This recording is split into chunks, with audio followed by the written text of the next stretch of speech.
Bonjour pour ceux qui nous rejoignent. Un petit mot de présentation. Nous sommes l'Ameublement français, donc la fédération, l'organisation professionnelle des industries de l'ameublement avec 350 adhérents. Nous avons environ 150 entreprises qui travaillent dans le domaine du contract, qu'ils soient fabricants, agenceurs, fabricants de meubles ou de matelas, des éditeurs, des upcyclers, les nouveaux arrivés, des fabricants de mobilier de bureau et de collectivités qui interviennent aussi dans ce domaine. Nous avons organisé ces échanges depuis le confinement, depuis le mois de mars-avril. Et en fait, c'est pour éclairer un petit peu la route et nourrir nos réflexions que nous avons démarré cette démarche. Les règles du jeu, elles sont relativement simples. Vous avez la possibilité de poser des questions. Et nous avons Samia qui est en relation, qui va nous les sélectionner, entre guillemets, et les poser aux interlocuteurs à la fin de l'entretien. Nous sommes en partenariat avec Bimedia, représenté par François Salane. Bonjour François. Bonjour Philippe, bonjour à tous. Donc Bimedia, rapidement, c'est des supports. Oui, un ensemble de titres professionnels positionnés sur l'équipement de la maison et le contract. Intramuros, archi créé, courrier du meuble et de l'habitat, entre autres. Entre autres. Et puis, avec Équipe Hôtel, donc représentée par Béatrice Gravier, la directrice. Bonjour Béatrice. Bonjour encore, bonjour à tous. Ouais. Bernard Boutboul, merci d'être présent avec nous aujourd'hui. Vous avez un joli panneau Jira derrière vous, là. Vous pouvez nous présenter votre démarche professionnelle, vos travaux, comment vous fonctionnez? Alors, Jira a fêté ses 30 ans l'année dernière, en 2019. Vous êtes peut-être un peu loin du micro, Bernard. Bon, là, vous entendez un peu mieux. Ouais. Je dirais que Jira a fêté ses 30 ans en 2019. Nous sommes un petit cabinet d'accompagnement spécialisé dans toutes les formes de consommation alimentaire hors domicile. On prononce de moins en moins le mot restaurant ou restauration parce que si on pose la question aux consommateurs et on leur pose souvent qu'est-ce qu'un restaurant, ils sont très embêtés de nous répondre. Entre McDonald's, la boulangerie du coin, la station-service et Carrefour qui fait du snacking. Vous voyez, le restaurant pose un sacré problème. Donc, on préfère parler de consommation alimentaire hors domicile. Qui sont nos clients? On a 3 grandes familles de clients, les restaurateurs directs, ceux dont c'est le métier, et les indirects, c'est tous ceux dont j'ai parlé précédemment, la grande distribution, les magasins, etc., qui ont adjoint des activités supplémentaires, qui nourrir les gens pendant qu'ils étaient là.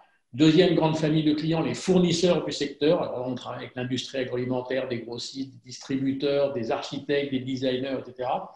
Et puis une troisième famille de clients qui sont les institutionnels et le monde entier. On travaille avec des CCI, avec des mairies, avec des salons, justement. On parlait de salons avec Béatrice, avec des syndicats, avec des fonds d'investissement, avec des banques. Dernièrement, enfin ces dernières années, avec les 2 gouvernements successifs antérieurs à Emmanuel Macron pour les problématiques d'abaissement et de relèvement de taux de TVA qu'on a vécu dans la restauration. On est le pays le plus instable au niveau fiscal dans la restauration au monde. On a changé juste 4 fois de taux de TVA en l'espace de 8 ans.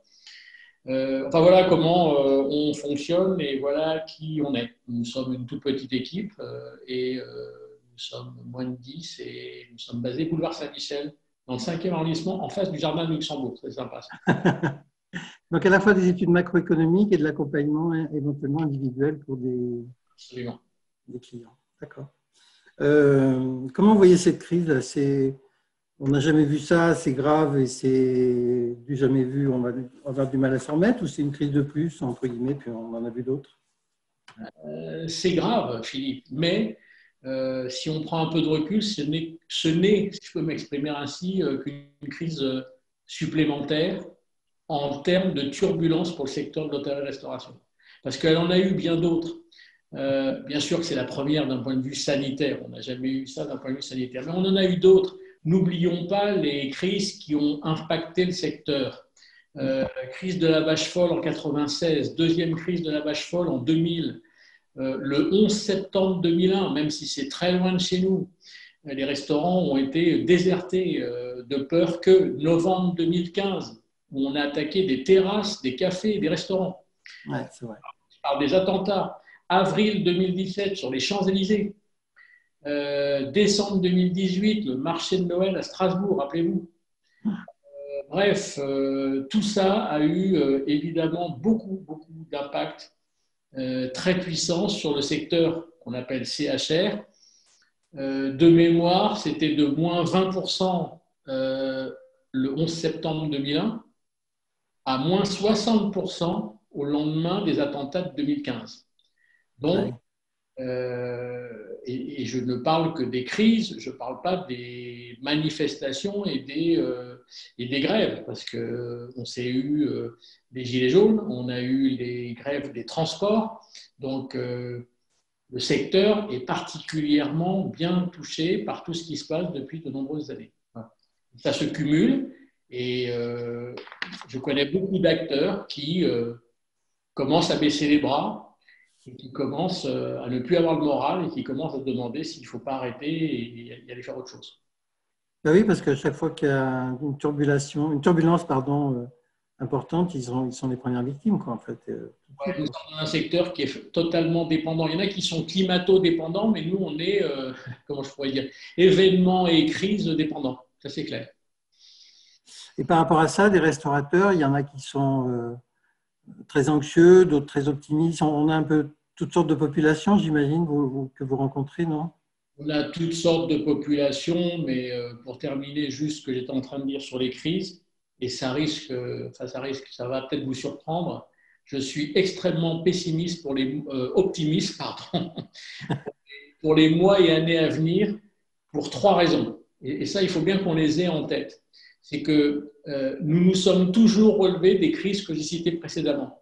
On a chuté de moins 20, on a chuté de moins 60, on s'est toujours relevé. Et il y a même eu des crises encore plus fortes. Je pense à la suite de la crise de la vache folle, il y a eu l'affaire Buffalo, je ne sais pas si vous vous souvenez. Oui. Voilà. Buffalo Grill a fait 3 fois les premiers titres des JT de 20 heures en disant il a triché, il a acheté de la viande en Irlande et c'était interdit. Buffalo Grill est toujours debout. Pourquoi? Parce que les Français ont un affect. C'est ma deuxième raison pour laquelle on s'est toujours relevé et que je suis très optimiste.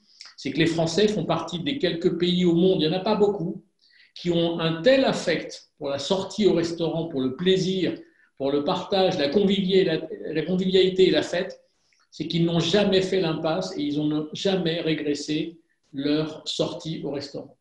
Et la troisième raison pour laquelle je suis optimiste, c'est que le marché de la restauration, contrairement à ce qu'on peut lire et entendre à droite à gauche, est un marché qui est porteur, voire extrêmement porteur, pour 2 raisons essentielles qui sont logiques et qui sont sous nos yeux. Le taux de retour à domicile le midi en semaine s'effondre partout en France. On rentre de moins en moins à la maison. Pourquoi ? Parce qu'on n'a pas le temps, parce que c'est trop loin, parce qu'il y a des embouteillages, parce que mon frigo est vide et pourquoi je rentrerai ? Parce que j'ai rien à manger. Enfin bon, bref, le business du midi de la restauration, il est excellent. Et le soir et le week-end, c'est pour une autre raison qu'il est porteur, c'est que les Français ont un petit souci, c'est qu'ils savent de moins en moins cuisiner et c'est vraiment pas prêt de s'arranger.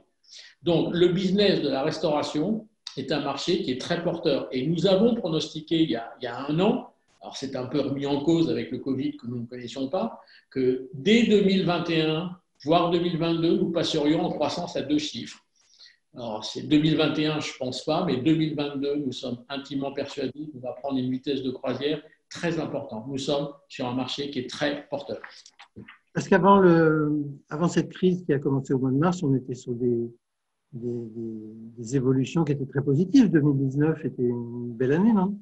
Absolument. Nous sortons là une étude la semaine prochaine, c'est imminent, où nous allons sortir une projection de ce qui s'est passé, de ce qui va se passer en 2020.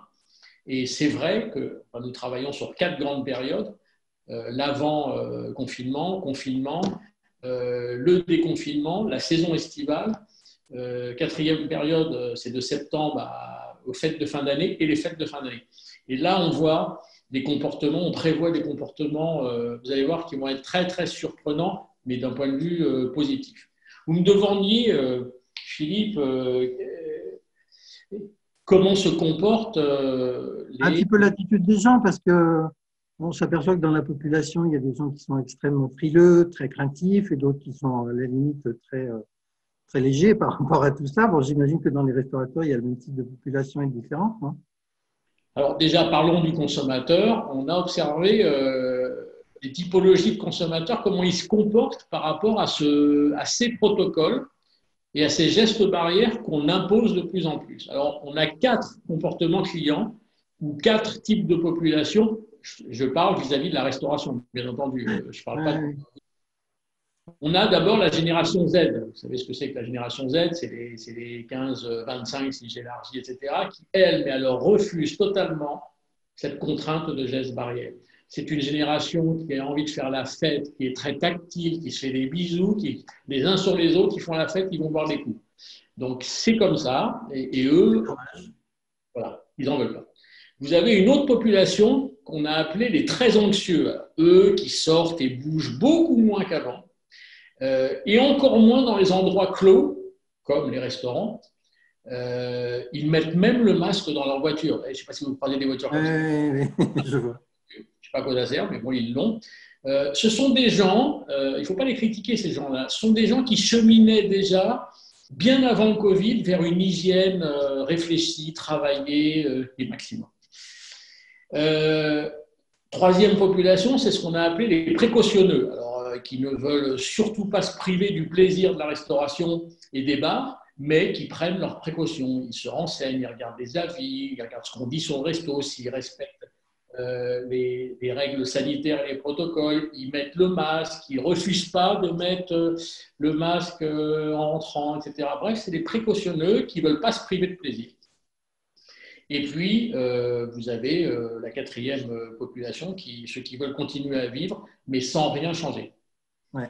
Alors, ceux-là, c'est ceux qui posent le plus de problèmes aujourd'hui aux restaurateurs parce qu'ils se pointent à l'entrée d'un restaurant sans masque. Le restaurateur lui dit gentiment, monsieur, désolé, il faut mettre le masque. Non, vous m'embêtez avec cette histoire de masque pour ne pas dire autre chose. Et ça, il se crée des conflits. Alors, nous, il y a plein de restaurateurs qui nous disent, qu'est-ce que je fais? Je refuse le client ou je le laisse rentrer? C'est problématique, quand même. C'est très problématique. Donc, il faut savoir que la 4e catégorie est une population qui monte de plus en plus. Et on voit d'ailleurs dans le monde entier des manifs et des rassemblements anti-masques. Bon, bref. Et votre question, Philippe, c'est de dire, et au fait, chez les restaurateurs, alors là, par contre, on trouve 2 types de restaurateurs. Ceux que ça embête de le faire, mais qui le font. Mais ça les embête profondément de le faire. Et puis, on a une 2e population, alors, ils représentent à peu près 20%, ce n'est pas la majorité des restaurateurs, qui, eux, sont très méthodiques et qui appliquent le protocole à la lettre et qui vont même encore plus loin que ce que nous a dit le gouvernement. Alors là, c'est les rigoristes. Alors là, nos précautionneux et nos anxieux de tout à l'heure, ils adorent ce genre de restaurateurs. Alors là, mais il y en a peu, il y en a une minorité, et voilà. Et là, on commence à voir sur les réseaux sociaux des appréciations en disant que vous pouvez aller là-bas, c'est un restaurant sûr ou bien protégé. Ouais, c'est vrai. Si vous jetez un œil aux avis sur TripAdvisor, sur Google, enfin, peu importe, vous apercevrez que hier, c'était des avis en disant le serveur, il n'était pas sympa, le steak frites, il était froid, c'était pas bon, c'était chaud, c'était froid. Et maintenant, on a de plus en plus d'avis qui parlent des conditions d'hygiène et de l'application du protocole. Et ça, c'est très, très dangereux parce que quand vous lisez un avis avant d'aller dans ce resto et que vous lisez des avis négatifs sur le respect du protocole, et bien ça peut poser de gros problèmes. C'est pour ça que ceux qui étaient déjà bien lotis d'un point de vue hygiène avant le Covid sont sont mieux lotis aujourd'hui que ceux qui se sont mis au boulot de tout nettoyer et de faire gaffe. Parce que ceux-là… Voilà. Et dans le processus, il y a des restaurants qui ont plus perdu que d'autres, de la fréquentation, des volumes, chiffre d'affaires. On va déjà commencer par ceux qui ont le moins perdu. Ceux qui ont le moins perdu, comment je pourrais dire, sont ceux qui faisaient bien leur job avant la crise. Oui, c'est ça. Ceux qui payent très cher ce qu'on est en train de vivre aujourd'hui, c'est ceux qui ne faisaient plus le job. C'est ceux qui prenaient les clients pour ce qu'ils ne sont pas, ceux qui vendaient trop cher par rapport à ce qu'ils étaient. Bref, c'est ceux qui faisaient bien leur job. Et faire bien le job, ça repose sur est-ce que je suis sécurisant au niveau de mes produits, hein, est-ce que je suis hygiène, est-ce que j'ai une bonne qualité de produit, et est-ce que le client a confiance en moi. Et grosso modo, c'est ça. C'est ce qui fait, entre autres, la fidélisation d'un restaurant. Alors, ceux qui ont le plus perdu, il y a deux populations. C'est ceux qui étaient déjà en régression et en difficulté avant la crise. Malheureusement, la crise ne fait qu'accélérer leur déclin ou leur chute. Et puis, Béatrice en parlait tout à l'heure, il y a ceux, malheureusement, qui sont dans des emplacements, qu'ils soient d'ailleurs hôtels ou restaurants, qui marchent avec une clientèle internationale longue distance.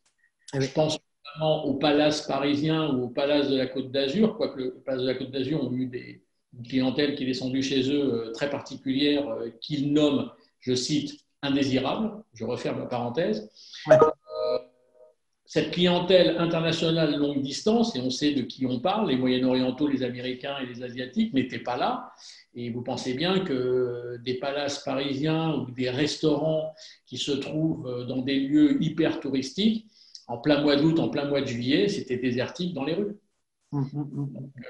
Ceux-là, malheureusement, ils ont beaucoup perdu et ils continuent à perdre parce que le tourisme longue distance n'est pas revenu. Et on se demande quand il va revenir, parce qu'il y a un tourisme de loisirs, puis il y a un business tourisme. Comme disait tout à l'heure Béatrice, j'ai bien compris. Congrès, de salons, etc. Les congrès, etc. Paris est l'une des villes les plus utilisées en séminaire, en congrès, etc. J'ai des doutes sur l'organisation de congrès, de séminaires et de grands rassemblements à Paris dans les 3, 4 ou 5 mois qui viennent. Et les indépendants sont plus armés que les chaînes là-dessus pour réagir à ça? Alors, les indépendants, ils ont un gros atout aujourd'hui qui était peut-être une faiblesse hier, c'est qu'ils sont petits, donc ils sont agiles, donc ils ont la proximité et ils sont plus rassurants qu'une chaîne. Et ça les aide beaucoup. Les chaînes ont eu, malheureusement, mais ça c'était bien avant la période Covid, comment je pourrais dire, une période de désamour qui a commencé longtemps pour certaines enseignes, peu rassurantes, peu en proximité avec eux. On a affaire à des consommateurs qui, depuis quelques années, se méfient beaucoup de l'industrialisation et de la duplication à l'identique. Ça, c'est un débat depuis 2014 qui a eu le fait maison. Moi, je pense que c'est un faux débat, le fait maison, parce qu'une carte intelligente dans un restaurant qui soit étoilé ou qui soit en restauration rapide, c'est un mix intelligent entre l'industrie agroalimentaire, et on en a l'une des meilleures au monde en France.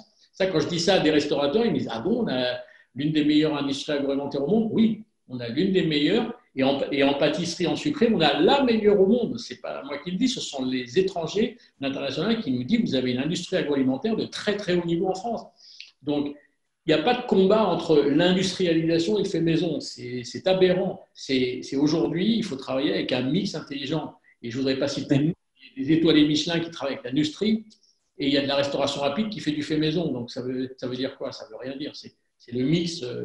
Voilà. Et de fait, aujourd'hui, finalement, il y a des réactions différentes entre l'entrée de gamme, le milieu et le haut de gamme. Il y a des réactions, vous avez vu, différentes un peu? Oui, ce qui est en train de se passer, c'est une théorie qui existe depuis de nombreuses années, qui est enseignée dans toutes les grandes écoles de stratégie et de business. C'est ce que j'appelle la théorie du sablier. Ah oui. Ceux qui marchent le mieux sont les extrêmes.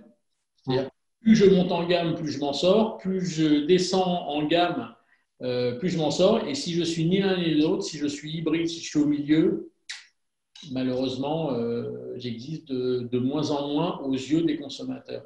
Et on a affaire aujourd'hui à des consommateurs qui sont devenus des professionnels du zapping.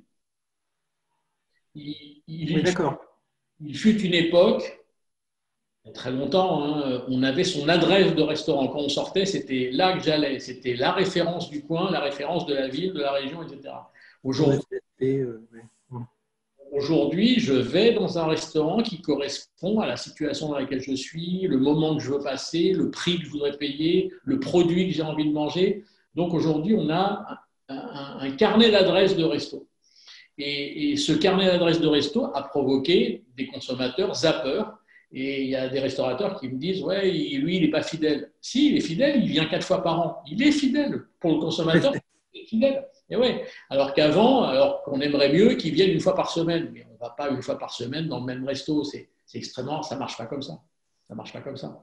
À tel point, on voit même des actifs tertiaires dans les bureaux un peu partout en France zapper entre aller se prendre un sandwich à la restauration rapide du coin, aller se faire une petite bracelet avec un plat du jour, et puis le 3e jour, s'amener la gamelle de la maison. Donc, vous voyez, ils zappent sur différentes formes de restauration. C'est aujourd'hui l'ère du zapping. La fidélisation devient très, très compliquée. Surtout qu'il y a de très bons restaurants qui sortent des menus à midi à 23 € complets, qui ont fait des efforts gigantesques sur les prix, sur les manières de concevoir l'accueil, en fait.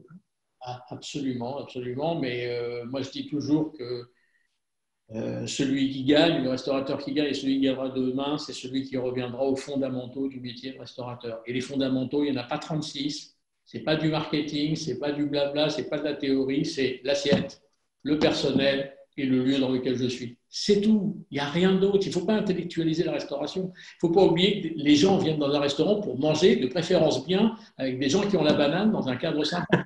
Ça paraît simple que ce que je dis, mais il y a beaucoup d'intellectuels qui ont créé des restaurants qui sont très éloignés de ce que je viens de dire. Le restaurant, ce n'est pas du marketing. Le restaurant, c'est de la vraie vie de tous les jours où les gens ont envie de passer un moment de détente. Et le sourire, il se voit derrière le masque. Oh là oui. Là, oui. C'est pour ça que dans les restaurants, on voit de plus en plus de visières que de masques. Oui, tout à fait. On voit d'abord la personne parler, mais on voit surtout son sourire. Et les consommateurs aiment bien qu'on leur sourie de temps en temps.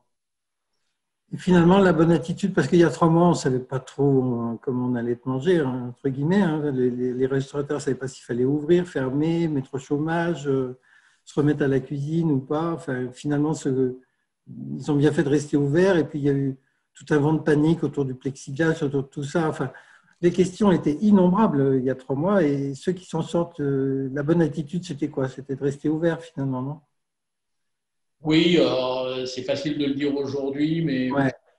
Pendant le confinement, aux nombreux restaurateurs qui nous ont consultés, qu'est-ce qu'on fait le 11 mai, qu'est-ce qu'on fait un peu plus tard pour l'Île-de-France? Je dis réouvrez. Même si vous avez peu de couverts, réouvrez parce qu'il faut continuer à exister. Et il y en a qui m'ont dit non, je ne vais pas réouvrir parce que pas rentable, je ne vais pas réouvrir parce que je préfère rester en perfusion avec l'État, avec mon chômage partiel, etc. Bref, la bonne attitude, c'était de réouvrir. À part Paris, je dis bien à part Paris, qui est un cas à part, en tant que première ou deuxième ville la plus visitée au monde et probablement la première ville en France à plus utiliser le télétravail. Paris cumule les problèmes quand même. Bref, le marché était là. Le marché de la restauration était là. Il est toujours là et il sera toujours là demain. Le problème, c'est que quand je décide de ne pas réouvrir mon restaurant, c'est reculer pour mieux sauter. Parce qu'à un moment, je vais bien réouvrir mon resto. Donc, je vais le rouvrir avec 3, 4, 6 mois de fermeture. Non, c'est pas bon de faire ça. C'est pas bon. Il fallait continuer à exister et on a encouragé beaucoup de restaurateurs pendant le confinement, je ne parle pas au déconfinement, d'exister en faisant du click and collect, en faisant de la livraison et on a même fait faire à un 2 étoiles au guide Michelin du drive. Quand je lui ai dit le drive en visio, il m'a dit « Mais t'es malade, je ne m'appelle pas McDo ». Mais je lui ai dit « Le drive n'est pas réservé à McDo. Le drive, c'est je me garde devant chez toi, tu me charges le coffre avec un très beau packaging, une fiche de progression, comment je réchauffe mon entrée, à quel moment je dresse mon assiette, dans un très beau packaging, etc. » Et il l'a fait et il fait un carton. Et il continue toujours à faire un carton à tel point qu'il m'a dit juste avant le déconfinement « Est-ce que ça vaut le coup que je réouvre mon resto ?» Ok. Ça veut bien dire quoi? Ça veut bien dire que quand on aime un produit, en l'occurrence c'est un grand chef très connu, quand on aime un grand chef, quand on aime un resto, quel que soit le mode de distribution, j'ai envie de manger ce qu'il propose. Et bien là, il se trouvait que son restaurant était fermé parce que les restaurants étaient fermés. Et bien il y a des gens qui ont dit moi en drive, ça m'intéresse. Je passe ma commande, je passe, voilà, et puis je ramène ça à la maison. Et il fait un carton. Alors, est-ce que ça veut dire qu'il y a des restaurants qui rassurent et qui vont pouvoir, entre guillemets, innover et tenter des nouvelles choses avec leurs clients, ou est-ce que c'est une période, au contraire, il faut se recentrer sur des choses très classiques pour rassurer avant tout Je vais vous dire, Philippe, ceux qui vont continuer à réussir ou ceux qui vont réussir, ils vont surfer sur 3 paramètres. Un, le fait d'être rassurant. Ouais. Rassurant au niveau de leurs produits qu'ils mettent dans la pièce et rassurant au niveau du lieu dans lequel je suis. Okay, on parlera peut-être d'ameublement, d'architecte tout à l'heure, mais vous voyez ce que je veux dire, voilà. Oui, tout à fait. Deux, la transparence. Aujourd'hui, un restaurateur qui ne parle pas de ses produits, qui ne parle pas de ses fournisseurs, qui ne parle pas de sa philosophie, est un restaurateur qui est suspicieux. Il faut être aujourd'hui transparent, il faut tout dire. Parler aux clients. On a même fait, chez certains de nos clients, leur mettre la tête de l'éleveur chez qui on achète la viande sur les murs, la tête de la dame chez qui on va chercher notre fromage et la tête de l'éleveur chez qui on de l'agriculteur chez qui on achète nos fruits et légumes. Et les gens dans le resto, ils regardent, ils disent « Ah ouais, vous prenez la viande chez machin », ils se trouvent… Les gens ont besoin qu'on leur parle comme ça. Et le troisième paramètre, et ça les restaurateurs, là par contre, ils ont un peu de mal à se lancer sur ce troisième paramètre, c'est qu'un restaurateur aujourd'hui doit s'engager. S'engager, ça veut dire quoi? Vous pouvez vous engager sur du bio, sur du locavorisme, sur du développement durable, sur la défense des agriculteurs. Vous engagez sur ce que vous voulez, mais aujourd'hui, un restaurateur doit s'engager sur une cause, sur quelque chose.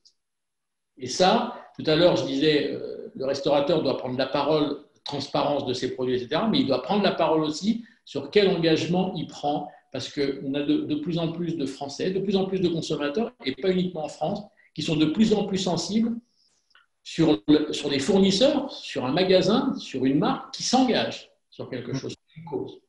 Et un restaurateur qui ne parle pas est un restaurateur, je le répète, qui est suspicieux. Et l'ameublement peut faire partie de cet engagement vis-à-vis du restaurateur. Est-ce qu'il peut montrer à la fois son éleveur ou son fabricant de fromage et son fabricant de meubles aussi, pourquoi pas? Dire qu'il a du meuble français? Ben, franchement, oui. Moi, je ne vois pas pourquoi l'aménagement, l'ameublement ne ferait pas partie du discours du restaurateur.